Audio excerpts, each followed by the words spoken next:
Hi ನಮಸ್ಕಾರ ಎಲ್ಲರಿಗೂ. ಸಂಕ್ರಾಂತಿ ಹಬ್ಬದ ಶುಭಾಶಯಗಳು ಎಲ್ಲರಿಗೂ.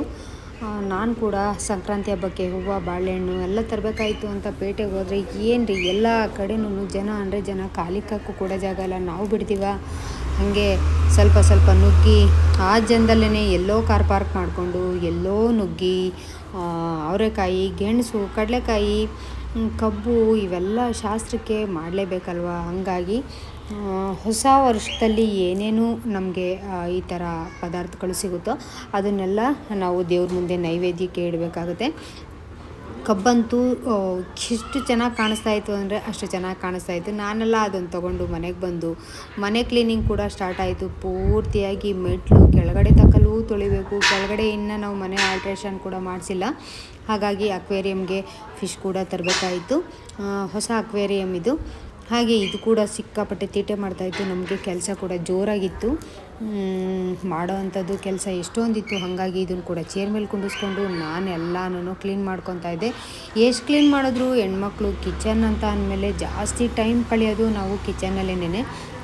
ಹಾಗಾಗಿ ನನಗೆ ಯಾವಾಗ್ಲೂ ಈ ಥರ ಸ್ಟವೆಲ್ಲ ಕ್ಲೀನ್ ಮಾಡಿಕೊಂಡೆ ಅಭ್ಯಾಸ. ನನಗೆ ಡೈಲಿ ಇದೇ ಥರನೇ ಕಿಚನೆಲ್ಲ ಕ್ಲೀನ್ ಮಾಡ್ಕೊಂಡು ಅಭ್ಯಾಸ. ಸಾಲಿದಕ್ಕೆ ವೈಟು ಹಾಕಿರೋದ್ರಿಂದ ಇದೆಲ್ಲ ಜಾಸ್ತಿ ಸ್ವಲ್ಪ ಕೊಳೆ ಆಗ್ತಾ ಇರುತ್ತೆ. ಮಕ್ಳಿಗೆ ಅಷ್ಟೆಲ್ಲ ಮಾಡೋಕ್ಕೆ ಬರಲ್ಲ. ಮಕ್ಕಳು ಮನೆ ಮಾತ್ರ ಒರೆಸ್ಕೊಡ್ತಾರೆ, ಬಟ್ ಶೆಲ್ಫೆಲ್ಲ ನೀಟಾಗಿ ಇದು ಮಾಡೋಕ್ಕೆ ಬರಲ್ಲ ಅಂದ್ಬಿಟ್ಟು ನನ್ನ ಮಗಳು ಎಲ್ಲ ರಾತ್ರಿನೇ ಮನೆಯೆಲ್ಲ ಒರೆಸ್ಕೊಂಡಿದ್ದಾಯಿತು. ಸೊ ಇಷ್ಟ ಆಯಿತು. ಬೆಳಗ್ಗೆನೇ ಎದ್ದು ಪೂಜೆ, ಸೂರ್ಯ ಹುಟ್ಟೋಕ್ಕೂ ಮುಂಚೆ ಎದ್ದು ಪೂಜೆನ ಮಾಡಿ, ಈ ಹಬ್ಬದಲ್ಲಿ ಸ್ವಲ್ಪ ಬೇಗನೆ ಎದ್ದು ಪೂಜೆ ಮಾಡಬೇಕು. ಯಾಕೆ ಅಂತಂದರೆ ಸೂರ್ಯ ತನ್ನ ಇದನ್ನು ಸ್ವಲ್ಪ ಜಾಗನ ಚೇಂಜ್ ಮಾಡ್ಕೊತಾನೆ. ಅಂದರೆ ಅವತ್ತಿಂದ ಸ್ವಲ್ಪ ಸೂರ್ಯನದು ತಾಪಮಾನ ಕೂಡ ಜಾಸ್ತಿ ಇರುತ್ತೆ. ಹಾಗಾಗಿ ನಾವು ಸ್ವಲ್ಪ ಅದಕ್ಕೆ ಕೇಳ್ಕೊಬೇಕಲ್ವ. ಹಾಗಾಗಿ ಸೂರ್ಯನ ಇದಕ್ಕೆ ನಾವು ಬೇಗ ಪೂಜೆ ಮಾಡಬೇಕು. ಸೂರ್ಯ ಹುಟ್ಟೋಕ್ಕೂ ಮುಂಚೆನೇ ಪೂಜೆ ಮಾಡೋದು ತುಂಬಾ ಒಳ್ಳೆಯದು. ನಾನು ಇದರಲ್ಲೇ ವಿಡಿಯೋದಲ್ಲಿ ಮಾತಾಡ್ತಾಯಿದ್ದೆ, ಬಟ್ ವಿಡಿಯೋದಲ್ಲಿ ಕೆಲವೊಂದು ಸಾಂಗ್ಗಳು ಇದಾಗ್ತಾಯಿತ್ತು. ಹಂಗಾಗಿ ಮಾತಾಡಿದ ಹಾಗೇನೆ ಎಲ್ಲನೂ ವಾಯ್ಸೆಲ್ಲ ಇದು ಮಾಡಿಕೊಂಡು ನಾನಿಲ್ಲಿ ಮತ್ತೆ ವಾಯ್ಸನ್ನ ಕೊಟ್ಟು ಮಾತಾಡ್ತಾ ಇರೋವಂಥದ್ದು. ಎಲ್ಲ ಬೆಳಗ್ಗೆನೇ ಪೂಜೆ ಆದಮೇಲೆ ಒಂದು ಬಿಸಿ ಬಿಸಿ ಕಾಫಿ ಕುಡಿಬೇಕು ಅಂತ ಅನ್ನಿಸ್ತು. ಹಾಗೆ ಪೂಜೆ ಎಲ್ಲ ಆಗಿತ್ತು. ನಾನು ಕೂಡ ಬೆಳಗ್ಗೆ ಬೇಗ ಎದ್ದು ಪೂಜೆ ಎಲ್ಲ ಮುಗಿಸಿ, ನೋಡ್ತಾ ಇರ್ಬೋದು ಯಾವ ಥರ ಪೂಜೆ ಮಾಡಿದ್ದೀನಿ ಅಂತ ತೋರಿಸ್ತೀನಿ. ನಮ್ಮನೇಲಿ ಸಿಂಪಲ್ಲಾಗಿ ನಾನು ಪೂಜೆ ಸಾಮಾನ ಇಟ್ಕೊಂಡಿರೋವಂಥದ್ದು. ತುಂಬ ಜಾಸ್ತಿ ಇಟ್ಕೊಂಡ್ರೆ ಕ್ಲೀನಿಂಗ್ ಎಲ್ಲ ಮಾಡೋದಕ್ಕೆ ತುಂಬ ಕಷ್ಟ ಆಗುತ್ತೆ ಅಂತ ಇಲ್ಲಿ ತೊಗೊಂಡಿರೋವಂಥದ್ದು ಅನ್ನಪೂರ್ಣೇಶ್ವರಿ ಮತ್ತು ವೆಂಕಟರಮಣ ಸ್ವಾಮಿ ಫೋಟೋ ಅಷ್ಟೇನೆ ಇಟ್ಕೊಂಡಿರೋವಂಥದ್ದು. ಒಂದೇ ಇದರಲ್ಲಿ ಬೆಳ್ಳಿದು ಇದು ನನಗೆ ತುಂಬ ಇಷ್ಟ ಆಯಿತು. ನನಗೆ ಹಾಗೆ ನನ್ನ ಇಷ್ಟ ದೇವರು ಅಂತ ಹೇಳಿದ್ರೆ ಅನ್ನಪೂರ್ಣೇಶ್ವರಿ, ಹಾಗೆ ಮನೆ ದೇವರು ವೆಂಕಟರಮಣ ಸ್ವಾಮಿ. ಇಷ್ಟೇ ಒಂದು ಕಳಸ, ಹಾಗೆ 2 ದೀಪ, ಅರಿಶಿನ ಕುಂಕುಮದ ಬಟ್ಲು, ಹಾಗೆ ಕಡಲೆಕಾಯಿ ಗೆಣಸೆಲ್ಲ ಬೇಯಿಸಿ ಅದಕ್ಕೆ ಕೂಡ ನೈವೇದ್ಯಕ್ಕೆ ಇಟ್ಟು ನಾನು ಕೂಡ ಇಲ್ಲಿ ಪೂಜೆ ಎಲ್ಲ ಬೆಳಗ್ಗೆ ಮುಗಿಸ್ಕೊಂಡು ಇದ್ರ ಜೊತೆ ಸ್ವಲ್ಪ ಹೊತ್ತು ಆಟ ಆಡೋಣ ಅಂತ ಅಂದ್ಕೊಂಡ್ರೆ ಅದು ಯಾಕೋ ಗೊತ್ತಿಲ್ಲ, ಇದು ಇವತ್ತು ಸಿಕ್ಕಾಪಟ್ಟೆ ಆಟ ಆಡಿಸ್ತಾಯಿತ್ತು ನನಗಂತೂ. ಇಲ್ಲಿ ಹೋಗುತ್ತೆ ಅಲ್ಲಿ ಬರುತ್ತೆ, ಇಲ್ಲಿ ಹೋಗುತ್ತೆ ಅಲ್ಲಿ ಬರುತ್ತೆ. ಎಷ್ಟು ಚೆಂಗಿಸ್ತಾಯಿತ್ತು ಅಂತ ಅಂದರೆ ಏನೋ ಮಾಡ್ತಾವ್ರೆ ಇವತ್ತು ಮನೇಲಿ ಇವರು. ಹಬ್ಬ ಅಂದರೆ ಅದಕ್ಕೆ ಏನೋ ಒಂಥರ ಇದಾಗಿತ್ತು. ಎಲ್ಲ ಕ್ಲೀನಿಂಗ್ ಎಲ್ಲ ಮಾಡ್ತಾಯಿದ್ವಲ್ಲ, ಹಂಗಾಗಿ ಇದಕ್ಕೆ ಸ್ವಲ್ಪ ಜಾಸ್ತಿನೇ ಕೋಪ ಬಂದಿತ್ತು. ಎಲ್ಲಿ ನೀನು ಮಲ್ಕೊಳ್ಳೋಕ್ಕೆ ಜಾಗ ಕೊಡ್ತಾಯಿಲ್ಲ ನನಗೆ ಅಂತ ಇದು ಬೇರೆ ಜಾಸ್ತಿ ಹಿಂಸೆ ಕೊಡ್ತಾಯಿತ್ತು. ನಾನು ಕಾಫಿ ಕುಡಿಯೋಕ್ಕೂ ಕೂಡ ಬಿಡ್ತಾ ಇರಲಿಲ್ಲ. ಅಷ್ಟು ಎಲ್ಲರ ಮೇಲೂ ಕಿರ್ಚಾಡಿ ಎಗರಾಡಿ ಎಲ್ಲನೂ ಕೂಡ ಮಾಡ್ತಾಯಿತ್ತು. ಹಂಗಾಗಿ ಇದ್ರ ಜೊತೆನೂ ಸ್ವಲ್ಪ ಹೊತ್ತು ಪೂಜೆ ಎಲ್ಲ ಆದಮೇಲೆ ಇದ್ರ ಜೊತೆ ಸ್ವಲ್ಪ ಹೊತ್ತು ಆಟನ ಆಡಿಕೊಂಡು ನಾನು ಕೂಡ ಒಂದೋಟ ಬಿಸಿ ಬಿಸಿ ಕಾಫಿ ಕೊಡಮ್ಮ ಅಂತ ಹೇಳಿದೆ. ಮಗಳು ಕೂಡ ಒಂದೋಟ ಸ್ಟ್ರಾಂಗಾಗಿ ಬಿಸಿ ಬಿಸಿ ಕಾಫಿ ಕೂಡ ಕೊಟ್ಟಳು. ಕುಡ್ಕೊಂಡು ನಾನು ಕೂಡ ಸಿಕ್ಕಾಪಟ್ಟೆ ತಲೆನೋವು ಅಂತ, ಥಂಡಿ ಬೇರೆ ಇತ್ತಲ್ವ. ಹಾಗಾಗಿ ಹೇಳಬೇಕು ಅಂತ ಅಂದರೆ ನಾನು ಬೆಳಗ್ಗೆ ಸ್ನಾನ ಮಾಡಿ ಹೆಂಗಿದ್ನೋ ಸಾಯಂಕಾಲ ನಿಜವಾಗ್ಲೂ ಮುಖಕ್ಕೆ ಮತ್ತು ಮುಖ ತೊಳ್ಕೊಂಡು ಮತ್ತು ದೀಪ ಹಚ್ಚಿರೋದಷ್ಟೇನೆ. ಯಾವುದೇ ಒಂದು ರೆಡಿನೂ ಆಗಿಲ್ಲ ನಾನು. ಯಾಕೋ ಗೊತ್ತಿಲ್ಲ ಸಿಕ್ಕಾಪಟ್ಟೆ ಬೇಜಾರಾಗ್ತಾಯಿತ್ತು. ರೀಸನ್ ಏನೂ ಗೊತ್ತಿಲ್ಲ. ಹೊಸ ಬಟ್ಟೆ ಇದ್ದರೂ ಕೂಡ ಹೊಸ ಬಟ್ಟೆ ಹಾಕ್ಕೊಂಡಿಲ್ಲ. ನಮ್ಮ ಮಗಳು ಎರಡನೇವಳು ಮತ್ತು ನನ್ನ ಮಗ ಮಾತ್ರ ಹೊಸ ಬಟ್ಟೆ ಹಾಕ್ಕೊಂಡಿದ್ರು. ಬಟ್ ನಾನು ಯಾವುದೇ ಕಾರಣಕ್ಕೂ ಹೊಸ ಬಟ್ಟೆನೂ ಹಾಕ್ಕೊಳ್ಳಿಲ್ಲ, ಏನೂ ಹಾಕ್ಕೊಳ್ಳಿಲ್ಲ.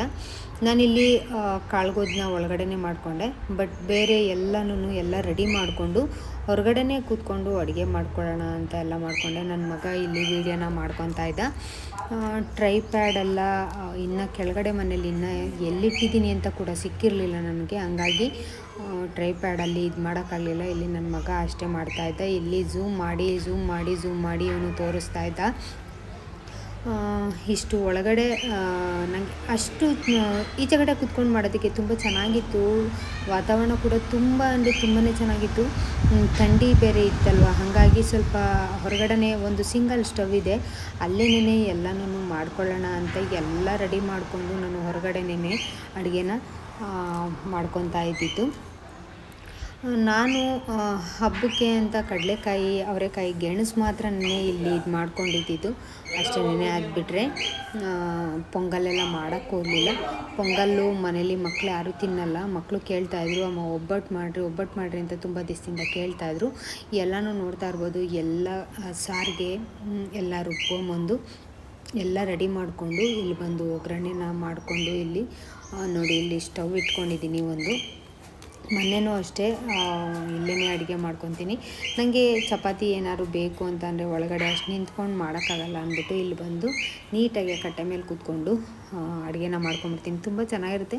ವರಾಂಡದಲ್ಲಿ ತಿನ್ನೋದು ಏನೋ ಒಂಥರ ಮಕ್ಳಿಗೂ ಇಷ್ಟ ಆಗುತ್ತೆ. ಹಾಗೆ ನನಗೂ ಕೂಡ ಈ ಥರ ತುಂಬಾ ಇಷ್ಟ. ಒಳಗಡೆನೇ ಯಾವಾಗಲೂ ಮಾಡಿ ತಿಂದು ಅದೆಲ್ಲ ಸ್ವಲ್ಪ ಬೇಜಾರು ಅಂತ ಅಂದ್ಬಿಟ್ಟು ನಾನು ಆಲ್ಮೋಸ್ಟು ಒಳಗಡೆನೇ ಅಡುಗೆ ಮಾಡೋಕ್ಕೋಗಲ್ಲ. ಹೀಗೆ ಹೊರಗಡೆ ಏನಾದರೂ ಇತ್ತು ಅಂದರೆ ಅಲ್ಲೇ ಅಡುಗೆ ಮಾಡ್ಕೊಂಬಿಡ್ತೀನಿ.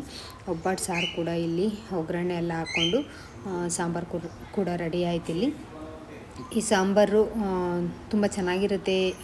ಇದು ಅವತ್ತಿನ ದಿವಸ ಬಿಟ್ಟು ಮಾರನೇ ದಿವಸ ತಿನ್ನೋಕ್ಕೂ ಕೂಡ ಚೆನ್ನಾಗಿರುತ್ತೆ. ಇಲ್ಲೇ ಎಲ್ಲ ಸಾರು ಉಕ್ಕೋಗ್ಬಿಡುತ್ತೆ ಅಂತ ಅದ್ರ ಮುಂದೆನೇ ಕೂತ್ಕೊಂಡು ನಾನು ಸ್ವಲ್ಪ ಏನಾದ್ರು ಬಿದ್ದುಬಿಟ್ಟದ್ದು ಕಸ ಅಂದ್ಬಿಟ್ಟು ನಾನು ಅಲ್ಲೇ ಕೂತ್ಕೊಂಡು ಸಾರನ್ನೆಲ್ಲ ತಿರುಗಿಸಿ ಇದು ಮಾಡಿಕೊಂಡು ಚೆನ್ನಾಗಿ ಕುದಿಬೇಕು, ಇಲ್ಲಾಂದರೆ ಆ ಸಾರು ಚೆನ್ನಾಗಾಗಲ್ಲ. ನೋಡ್ತಾ ಇರ್ಬೋದು, ಸಾರು ಕೂಡ ಇಲ್ಲಿ ಸೂಪರಾಗಿ ರೆಡಿ ಆಯಿತು. ಜಾಸ್ತಿ ಏನೂ ಐಟಮ್ಸ್ಗಳನ್ನ ಮಾಡ್ಕೊಳ್ಳಿಲ್ಲ. ಒಂದು ಸಾರು, ಒಬ್ಬಟ್ಟಿನ ಸಾರು, ಹಾಗೆ ಕಾಳುಗೊಜ್ಜು, ಹಪ್ಪಳ, ಚಿತ್ರಾನ್ನ, ಆಮೇಲೆ ಅನ್ನ, ಒಬ್ಬಟ್ಟು ಇಷ್ಟು ಮಾಡ್ಕೊಂಡಿದ್ದು. ಜಾಸ್ತಿ ಐಟಮ್ಸು ಮಾಡಿದ್ರೆ ಮಕ್ಕಳೂ ಸರಿಯಾಗಿ ತಿನ್ನಲ್ಲ. ಒಂದು ಸತಿ ಒಬ್ಬಟ್ಟು ಅಂತ ಒಂದು ಒಬ್ಬಟ್ಟು ತಿಂದರೆ ಮುಗೀತು. ಒಬ್ಬಟ್ಟು ಬೇಕು ಅಂತ ಕೇಳ್ತಾ ಇದ್ಲು ಮಗಳು ಅಂತ ಅಷ್ಟೇ ಮಾಡಿದ್ದು. ಇಲ್ಲ ಅಂತಿದ್ರೆ ಅದನ್ನು ಕೂಡ ಮಾಡ್ತಾ ಇರಲಿಲ್ಲ. ಇದ್ಕಿದ ಬೇಳೆ ಸಾರು ಮಾಡೋಣ ಅಂತಂದರೆ ಅದನ್ನು ಕೂಡ ತಿನ್ನಲ್ಲ ಮಕ್ಕಳು ಅಂತ. ಸೊ ಹಿಂಗಾಗಿ ಒಬ್ಬಟ್ಟೆ ಮಾಡ್ಕೊಂಬಿಡೋಣ, ಮಕ್ಕಳು ಕೇಳಿ ಇಷ್ಟಪಟ್ಟು ತಿನ್ನೋ ಅಂಥದ್ದನ್ನ ಮಾಡಿಕೊಡ್ಬೇಕು. ಸುಮ್ಮನೆ ಏನೋ ಮಾಡಿದ್ರೆ ತಿನ್ನಲ್ಲ ಅಂತ ಅಂದ್ಕೊಂಡು ಇಷ್ಟು. ಇವಾಗ ನಾನು ಇಲ್ಲೆಲ್ಲ ಆದಮೇಲೆ ಎಲ್ಲ ಒಂದು ಕಡೆ ಸೈಡ್ಗೆ ಎತ್ತಿಕೊಂಡು ಮತ್ತೆ ಒಬ್ಬಟ್ಟಿಗೆಲ್ಲ ಇಲ್ಲೇನೇ ತಟ್ಟುತ್ತಾಯಿದ್ದೆ. ನಮ್ಮ ಮನೆಯವ್ರಿಗೆ ಒಬ್ಬಟ್ಟು ಅಂದಮೇಲೆ ಬಿಸಿ ಹಾಗೇನೇ ಹೆಂಚು ಮೇಲೆ ಹಂಗೆ ಹಾಕ್ತಾ ಇರಬೇಕು, ಹಂಗೆ ತಿಂತಾ ಇರಬೇಕು. ನಾನು ನೋಡಿ ಹೆಂಗೆ ಎಷ್ಟು ಕೆಲಸದಲ್ಲಿ ಬ್ಯುಸಿ ಆಗಿಬಿಟ್ಟಿದ್ದೀನಿ ಅಂತ ಅಂದರೆ ಎಷ್ಟು ಬೇಕೋ ಅಷ್ಟೇ ಊಟಕ್ಕೆ ತಟ್ಕೊಂಡು ಆಮೇಲೆ ಯಾರಾದರೂ ಬರೋರಿದ್ದರೆ ಅವ್ರಿಗೆ ಬಿಸಿ ಹಾಕ್ಕೊಳ್ಳೋಣ ಅಂತ ಅಂದ್ಬಿಟ್ಟು ಎಲ್ಲ ಹಾಗೇನೇ ಎತ್ತಿ ಮಡಗ್ತೀನಿ. ಬಟ್ ಬಿಸಿ ತಿನ್ನೋದೇ ಒಂಥರ ಚೆನ್ನಾಗಿರುತ್ತೆ. ತಣ್ಣ ಆದಮೇಲೆ ಅಷ್ಟು ಇಷ್ಟ ಆಗಲ್ಲ. ಇಷ್ಟು ಮಾಡಿಕೊಂಡು ಇದು ಬೇರೆ ನೋಡ್ತಾನೆ ಇತ್ತು ಇವ್ರು ಏನು ಮಾಡ್ತಾಯಿದ್ದಾರೆ, ಏನು ತಿಂತಾಯಿದ್ದಾರೋ ಅಂತ ಇದೆಲ್ಲ ನೋಡ್ತಾನೆ ಇತ್ತು. ನಮ್ಮ ಮನೇಲಿ ಇಷ್ಟು ಐಟಮ್ನ ಮಾಡಿಕೊಂಡು ಸ್ವಲ್ಪ ಸಂಜೆ ಯಾರ್ದೋ ಸ್ವಲ್ಪ ಇದೇ ಜಾತಿದೆ ಒಂದು ನಾಯಿ ಮರಿ ಕೂಡ ಬಂದಿತ್ತು. ನಮ್ಮ ಚಾರ್ಲಿ ಮತ್ತು ಆ ಮರಿ ಸ್ವಲ್ಪ ಚೆನ್ನಾಗಿ ಇದು ಮಾಡ್ತಾಯಿದ್ವು, ಜಗಳ ಕೂಡ ಆಡ್ಕೊತಾ ಇದ್ವು. ನಮ್ಮ ಚಾರ್ಲಿ ಅಂತೂ ಸಿಕ್ಕಾಪಟ್ಟೆ ಕೋಪ ಬಂದು ಅವ್ರನ್ನ ಆಟ ಆಡಿಸ್ತಾ ಇರೋದಕ್ಕೆ ಸಿಕ್ಕಾಪಟ್ಟೆ ಕೋಪ ಬಂದು ನಮ್ಮ ಮೇಲೆಲ್ಲ ಇದು ಮಾಡ್ತಾಯಿತ್ತದು. ಇಷ್ಟ ಆಯಿತು. ಹಬ್ಬಕ್ಕೆ ಯಾರು ಬರ್ತಾರೆ ಅಂದ್ಬಿಟ್ಟು ನಾವು ಕೂಡ ಮನೇಲಿ ದೀಪ ಹಚ್ಚಿ ಪ್ರಿಪ್ರೇಷನ್ನ ಮಾಡ್ಕೊಂಡ್ವಿ. ಇಷ್ಟು ಸಂಕ್ರಾಂತಿ ಹಬ್ಬದ ಪ್ರಿಪ್ರೇಷನ್ ಆಗಿತ್ತು ಅಂತ ಹೇಳ್ತಾ ಮುಂದಿನ ವೀಡಿಯೋದಲ್ಲಿಗೆ ಸಿಗ್ತೀನಿ. ಅಲ್ಲಿವರೆಗೂ